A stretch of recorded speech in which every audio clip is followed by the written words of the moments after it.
not anybody to tell you what you need to do with your life or with your uterus. And because I have a family with a lot of special needs kids, I have a brother who's 57 and has the mental and motor skills of a 1-year-old. And I know what that means financially, emotionally, physically for a family. And I know not all families can do it. And I have a step-granddaughter who was born with Down syndrome. And you know what? It is very difficult in Florida to get services. It is not as easy as it sounds on paper.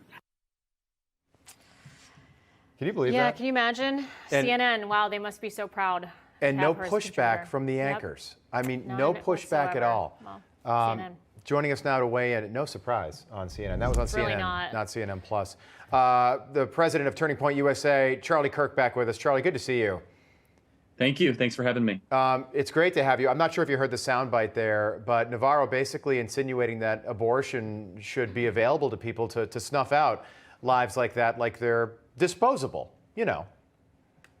Yeah, I mean, it's disgusting. When you actually look at some of the footage from some of these pro-abortion rallies recently, they do call babies parasites.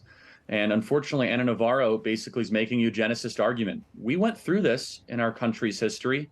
Sadly and tragically, in the 1920s and 1930s, there was a huge eugenics movement that actually resulted in the sterilization of women and terrible Supreme Court cases, and Oliver Wendell Holmes basically saying that if your IQ is below a certain level, you should be sterilized. We got past that. We found that to be immoral, and it is, to use the power of the state to try to crush people just based on, let's say, some subjective characteristics. And yet Ana Navarro basically says, look, if you want to be able to discard a life that doesn't talk as quickly as I do or doesn't have the same IQ level, then so be it. It's reprehensible. It's disgusting.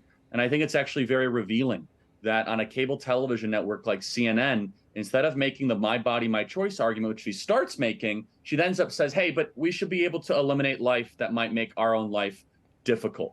Think deeply about that. That really is revealing about why they want to continue to have the abortion industry.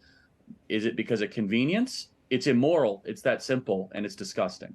Well, Charlie, it's just amazing to see the left growing more and more unhinged. I mean, we had a reporter on Prime News last night standing in Union Square in New York City outside of these protests, and there were people behind him with signage that wasn't really appropriate for TV. He had to move to another location, and you see the reaction from Ana Navarro on CNN. It's growing more and more, and I want to play a clip of leftists. They were proudly chanting, "Kill the rich," and you had a response to that. Let's listen.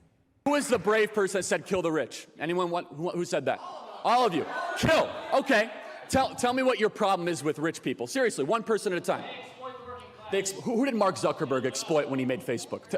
That's a nice hammer and sickle. That only killed 100 million people in the last 100 years. That's really nice. It's two hammers, no sickle. Yeah, that's rebranding, what you call it. After 100 million people dead, you got to change the logo a little bit. Charlie, it seems they don't even know, obviously, what they're talking about. I want to watch the rest of that. It's good. Yeah, that was a visit at Cleveland State University. Boy, that was wild. They don't know what they're talking about. It's very easy to be generous with other people's money.